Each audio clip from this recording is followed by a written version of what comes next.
ಪ್ರಧಾನಮಂತ್ರಿ ಸೂರ್ಯಘರ್ ಯೋಜನೆಯಡಿ 2 ಮತ್ತು 3ನೇ ಸ್ತರದ ನಗರ ಮತ್ತು ಪಟ್ಟಣಗಳು ಸಹ ಛಾವಣಿ ಮೇಲಿನ ಸೌರಶಕ್ತಿ ಉತ್ಪಾದನೆಯಲ್ಲಿ ಹೆಚ್ಚಿನ ಕೊಡುಗೆ ನೀಡುತ್ತಿರುವುದು ಆಶಾದಾಯಕ ಎಂದು ಕೇಂದ್ರ ಹೊಸ ಮತ್ತು ನವೀಕರಿಸಬಹುದಾದ ಇಂಧನ ಸಚಿವ ಪ್ರಹ್ಲಾದ್ ಜೋಶಿ ತಿಳಿಸಿದ್ದಾರೆ.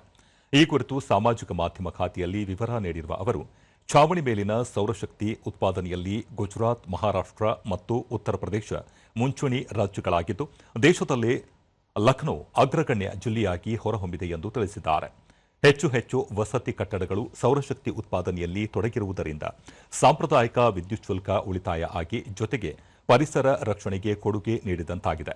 ಅಲ್ಲದೆ ಸ್ವಚ್ಛ ಮತ್ತು ಇಂಧನ ಭದ್ರತೆಯನ್ನು ಖಾತ್ರಿಪಡಿಸಿದಂತಾಗಿದೆ. ಪ್ರಧಾನಿ ನರೇಂದ್ರ ಮೋದಿಯವರ ದೂರದೃಷ್ಟಿ ಪರಿಕಲ್ಪನೆ ಅಡಿಯಲ್ಲಿ ಈ ಸ್ವಚ್ಛ ಇಂಧನ ಅಭಿಯಾನ ಜನಾಂದೋಲನವಾಗಿ ವಿಸ್ತಾರಗೊಂಡಿದ್ದು, ಸುಸ್ಥಿರ ಅಭಿವೃದ್ಧಿಗೆ ನೆರವಾಗುತ್ತಿದೆ ಎಂದು ಅವರು ಹೇಳಿದ್ದಾರೆ.